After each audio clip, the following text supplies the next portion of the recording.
Welcome back to the Daily Bible Study Podcast. I'm your host, and today we're tackling a topic that may sound familiar, but has much deeper implications. The commandment, "You shall not commit adultery." Joining me is our beloved co-host, Victoria. It's great to be here.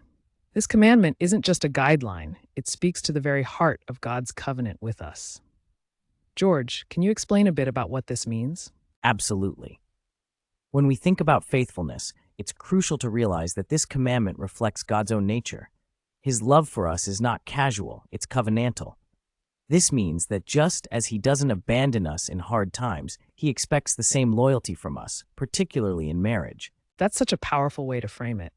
It's about more than just actions, it's about commitment and heart.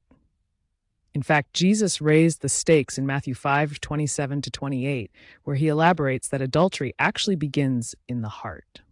What do you think that means practically, George? It means we have to guard our hearts. What starts as a fleeting thought, if not addressed, can fester and lead to destructive behavior. So, protecting our inner world is as crucial as protecting our outer actions. Think of it like a garden. If we don't tend to it by weeding out negative thoughts, we can end up with a chaotic mess, just as in our lives. Right. And purity isn't something to be ashamed of. It's about safety. It's the foundation for trust and intimacy in relationships. When trust is broken, everything feels unsettled, doesn't it? Exactly, Victoria. But when we prioritize purity, it actually fortifies our love. It's like having a solid wall around a beautiful garden. It keeps out pests and protects what's precious. And how do we do that? It sounds easy in theory, but in practice, guarding our hearts can be challenging. I love that Proverbs 4:23 talks about this. It says, "Guard your heart above all else, for everything you do flows from it." That's such a reminder.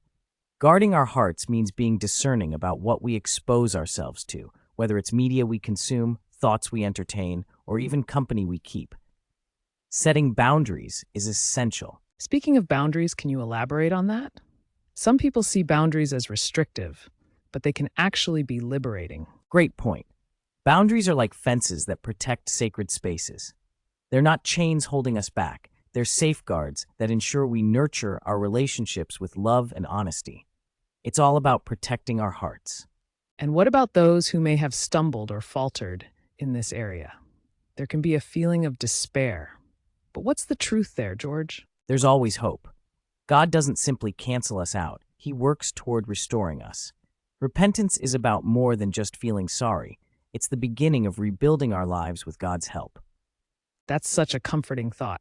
Covenant love isn't fragile. It's incredibly redemptive. Any situation, no matter how broken, has the potential for renewal if we bring it to God. So in essence, faithfulness is more about mirroring God's unwavering loyalty. It's not just about staying away from adultery, but reflecting His love in our relationships. Yes, when we embody that faithfulness, our relationships transform into living testimonies of His love and stability. It's about creating a foundation that others can look at as an example. As we wrap up today, let's remember that guarding our hearts and maintaining purity isn't just about avoiding sinful behavior. It's about fostering an environment where love thrives. And it's never too late for restoration. No matter where you may find yourself today, know that there is hope for renewed relationships and hearts. Thank you for joining us in this discussion today. We hope you found today's dialogue enriching and thought-provoking. Until next time, take care of your hearts and those around you. Bye for now.